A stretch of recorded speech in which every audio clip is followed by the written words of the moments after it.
హిందూ మతంలో కొన్ని ఆచారాలు పద్ధతులు ఉంటాయి. వీటిని తప్పకుండా పాటించడం వల్ల మంచి జరుగుతుందని, ఇంట్లో డబ్బులు నిలకడగా ఉంటాయని భావిస్తారు. పొరపాటున మనం చేసే చిన్న చిన్న తప్పుల వల్ల ఇంట్లో దరిద్ర దేవత ఉండిపోతుంది. కొందరు తెలియక చేసిన కొన్ని తప్పుల వల్ల పేదరికాన్ని అనుభవిస్తారు. ప్రతి ఒక్కరి ఇల్లు నిర్మించుకునే ముందు తప్పనిసరిగా వాస్తుని పాటిస్తారు. ఇలా పాటించడం వల్ల ఇంటికి అదృష్టం వస్తుందని భావిస్తారు.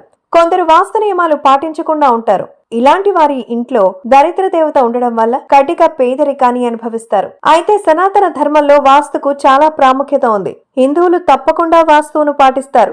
అసలు ఇంట్లో ఎక్కడ ఏ వస్తువు పెట్టాలన్నా కూడా వాస్తుని పాటించకుండా ఉండలేరు. అలా వాస్తుని సరిగ్గా పాటించడం వల్ల ఇంట్లో ఉండే ఆర్థిక సమస్యలన్నీ తొలగిపోతాయి. జీవితం సాఫీగా సాగుతుందని నమ్ముతారైతే చాలా మందికి తెలియక ఇంట్లో చేసే కొన్ని తప్పుల వల్ల పేదరికాన్ని అనుభవించాల్సి వస్తుందని పండితులు అంటున్నారు. మరి ఇంట్లో చేసే ఏ తప్పుల వల్ల పేదరికాన్ని అనుభవించాల్సి వస్తుందో ఈ రోజు చూద్దాం. ఇంట్లో లక్ష్మీదేవి ఉండి ఎలాంటి ఆర్థిక సమస్యలు తలెత్తకుండా ఉండాలంటే మొదటిగా చేయాల్సిన పని ఉదయం తొందరగా లేవడం. చాలా మంది ఉదయం కూడా ఆలస్యంగా లేస్తుంటారు. ఇలా చేయడం వల్ల ఇంట్లో నెగటివ్ ఎనర్జీ ఉంటుంది.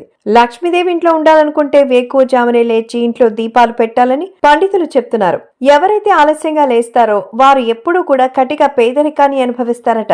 కాబట్టి ఎట్టి పరిస్థితుల్లో కూడా ఈ తప్పులు చేయకూడదు. ఉదయం సూర్యోదయానికి ముందే లేవడం అలవాటు చేసుకోండి. సాధారణంగా అందరికీ చెప్పులు ఎక్కువ జతలు ఉంటాయి. వీటిలో కొన్ని తెగిపోయి విరిగిపోయినవి కూడా ఉంటాయి. వీటిని పడేయకుండా అలాగే ఉంచుకుంటారు. అలా ఉంచడం వల్ల ఇంట్లోకి లక్ష్మీదేవి రాదని పండితులు అంటున్నారు. అలాగే చెప్పుల్ని తిరగేసి ఉంచకూడదు. దీనివల్ల ఇంట్లో ఆర్థిక సమస్యలు వస్తాయని కూడా పండితులు అంటున్నారు. కాబట్టి పాడిన చెప్పులు కాకుండా మంచిగా ఉండే చెప్పులు మాత్రమే ఇంట్లో ఉంచుకోండి. కొందరి ఇళ్లలో ట్యాప్ల నుంచి చుక్క చుక్క వాటర్ వస్తూ ఉంటుంది.